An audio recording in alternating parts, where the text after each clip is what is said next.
네, 두 번째로 5팀의 SF 느와르 판타지 작품 아르케아 발표가 있겠습니다.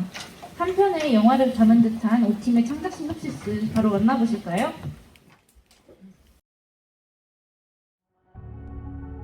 What do you want? I want to ask you some questions.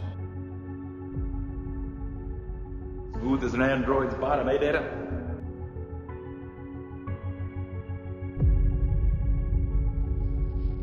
And we've just never seen one till now.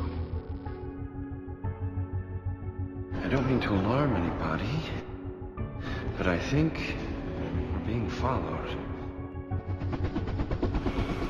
Thought you said I had to get my hands dirty. Someday perhaps you will. I just have to know that you can.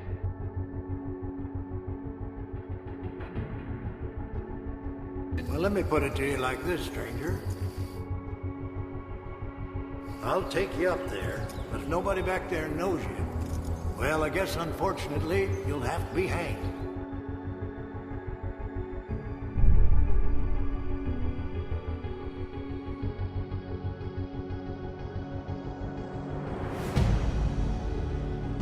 Sounds great. But if we're attacked in the middle of the night, we won't even care. Kill him. Well, God. What part of sudden death didn't you understand?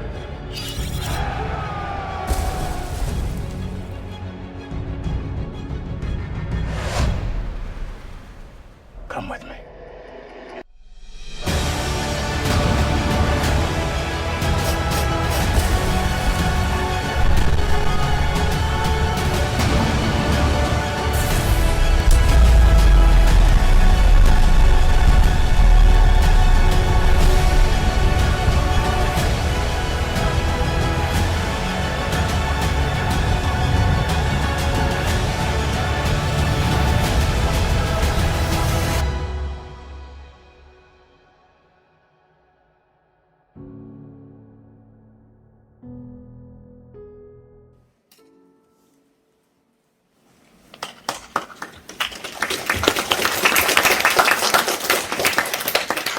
네, 안녕하세요.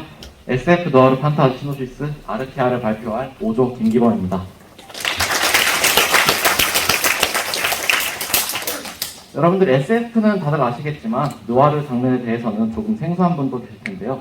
쉽게 어둡고 묵직한 장르의 총칭이라고 보시면 되겠습니다. 대부나 신세계 같은 영화가 그런데요. 저희 발표는 본편 진행 일정의 배경 설정을 스토리텔링 형식으로 보여드린 뒤 본편 스토리를 쭉 들려드리도록 하겠습니다. 그럼 시작하겠습니다. 제목 아르케아는 작품 속 패권국가의 이름입니다. 먼저 아르케아 세계관의 주 종족인 인간은 외계 종족 아포아가 창조한 존재입니다.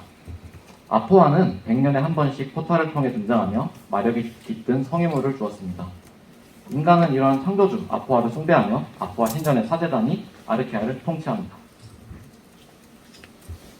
인간은 염력, 에너지 마법을 사용할 수 있었습니다. 마력이 강한 자는 정신 조작까지 가능했으며 이를 우월함의 기준으로 삼았습니다. 이들은 마법을 쓰지 못하는 난쟁이 종족인 퍽시를 노예로 삼았습니다. 그리고 퍽시는 수백 년 전 대탈출을 가능하였고 현재 거대한 사막 너머 퍽시랜드라 불리는 곳에 모여 살고 있습니다.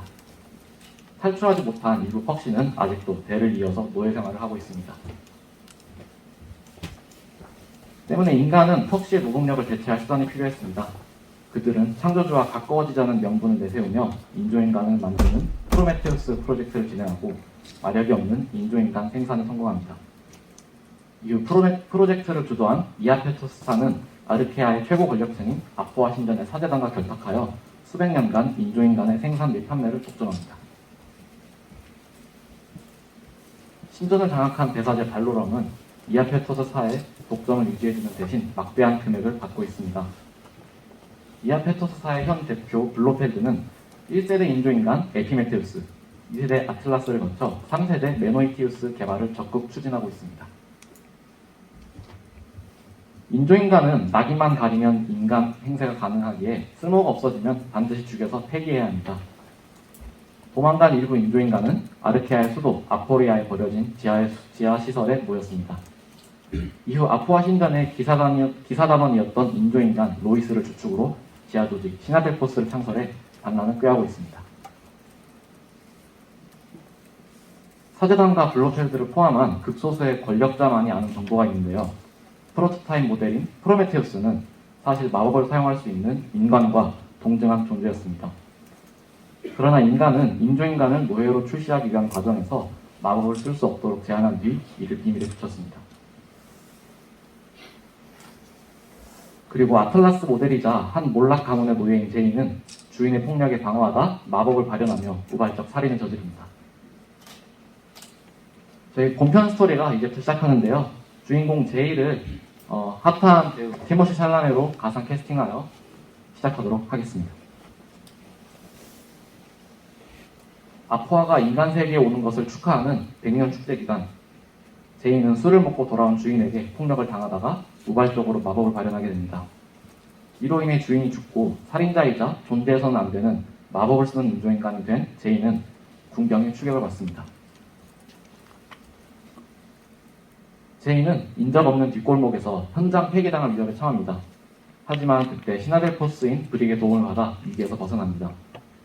이후 브릭은 제이를 시나델포스 아지트에 있는 로이스에게 소개합니다. 그러나 로이스는 마법을 쓰는 인조인간은 본 적이 없다며 제이를 인간 스파이라고 의심합니다.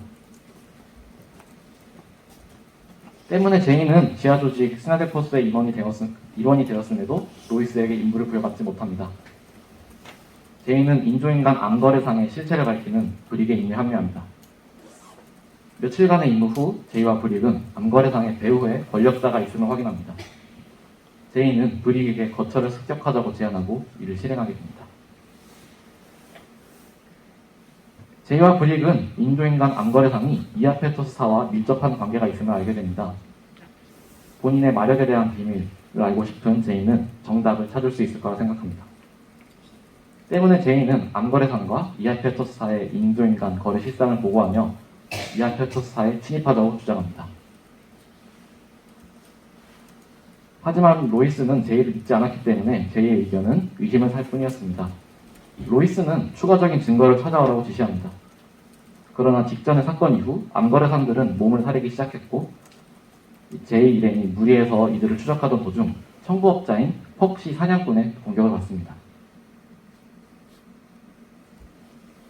퍽시 사냥꾼은 암거래상에 고용하기엔 너무나 비싼 엘리트였습니다. 제이 일행은 이아페토스사가 본인을 노리고 있음을 알게 됩니다. 일행은 전력차가 너무 커 도망만 다니던 도중 쓰레기를 실어 나르는 마법 비행선에 숨습니다. 이로 인해 퍽시 사냥꾼에게서 벗어나지만 쓰레기선으로 추락하게 됩니다.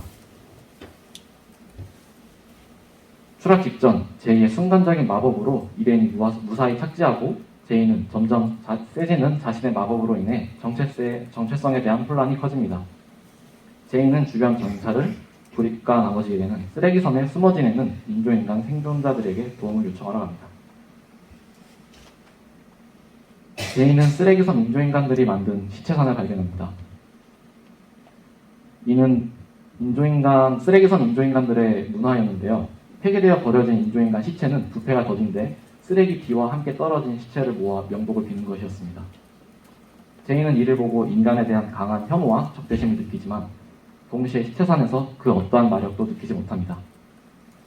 이로 인해 제이는 암거래상 추격부터 지금까지의 여정에서 본인의 정체성이 점점 인간과 가깝다는 사실만 알게 됩니다. 쓰레기선 정찰을 마치고 돌아온 제이가 일행과 합류하고 쓰레기선 탈출을 감행합니다. 그러나 배가 많이 노후되었기 때문에 험한 파도에 도착 직전 난파가 되고 일행은 겨우 사막과 이어진 해안가에 도착합니다. 그 멀리에는 퍽시랜드가 얼핏 보였습니다. 제 일행 중에는 퍽시가 있어서 도움을 청하기 위해 퍽시랜드로 향합니다. 일행이 퍽시랜드로 가는 중 사막에서 매복 중이던 퍽시 강도단, 일명 더티 퍽시에게 위협을 받습니다. 반쯤 탈진 상태였던 일행은 속수무책으로 당할 수밖에 없었습니다. 그 순간 엘리트 퍽시 사냥꾼이자 인조인간 듀오 퍽시 사냥꾼으로 유명한 톰과 두치가 더티 퍽시를 쫓아냅니다. 톰과 두치는 더티 퍽시의 장부를 모두 챙기고 제이 일행을 구해줍니다. 제이의 마법을 눈치챈 톰은 흥미롭게 제이를 바라봅니다. 이후 비공개 유래 연락처를 제이에게 넘기며 푸른 날을 기약합니다. 일행은 무사히 퍽시랜드에 도착하지만 더티 퍽시에 의해 퍽시 사냥꾼과 한패라는 소문이 퍼져 도움을 받을 수 없게 됩니다. 이 중 온건파에게만 제한적 조력만을 약속받습니다.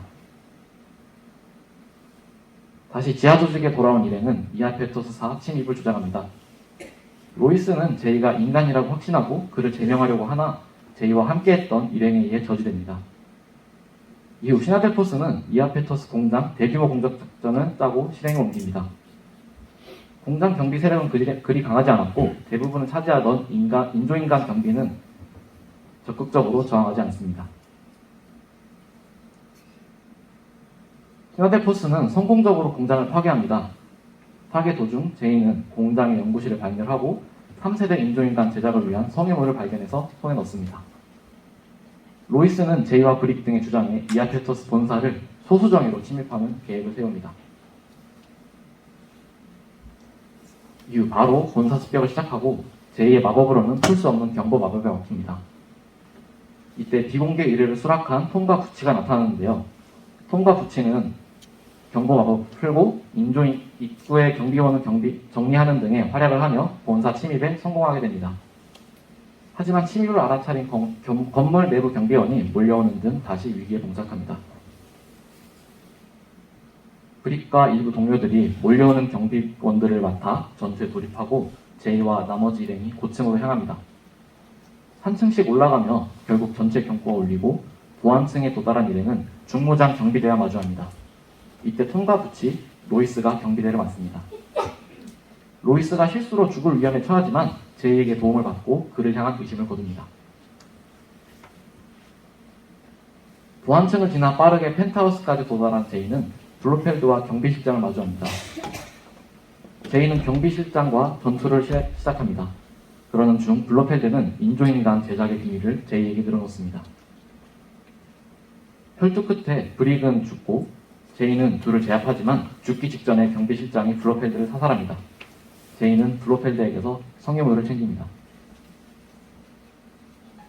제이는 이아페토스 사는 신전의 꼭두각시일 뿐임을 알게 됩니다. 뒤늦게 올라온 로이스는 제이에게 자초지종을 듣습니다. 그리고 제이는 아쿠아 신전 침입을 주장합니다. 과거 신전 기사단이었던 로이스는 이를 자살행위라고 말리지만 블로펠드가 말하는 비밀 그리고 브릭의 사망 소식에 붕괴하여 설득됩니다. 아포아레 포탈이 열려있는 축제의 마지막 기간 제이와 일행은 표종장을 위해 신전으로 향합니다. 일행은 축제로 인해 기사단의 경비가 느슨했음에도 절대적으로 불리한 전투와 잠입을 실행합니다. 결국 로이스의 희생과 함께 대사제와 조우한 제이는 발로론의 정신공격을 이겨내며 그를 죽입니다. 제이는 그리고 창조주가 연포탈 앞에 섭니다. 방금까지 들려드린 이야기는 본편에 해당합니다. 저희는 본편 및 후속편 영화를 동시 제작하는 목표를 가지고 있습니다. 또한 본편의 프리퀄 웹툰을 영화 개봉 전에 공개하며 개봉 이후에는 아르케아의 넓고 자유로운 세계관을 바탕으로 흥미로운 스핀오프 드라마까지 제작하며 다양한 미디어 콘텐츠 제작을 기획 중에 있습니다. 투자자 여러분께서는 많은 관심 부탁드리겠습니다.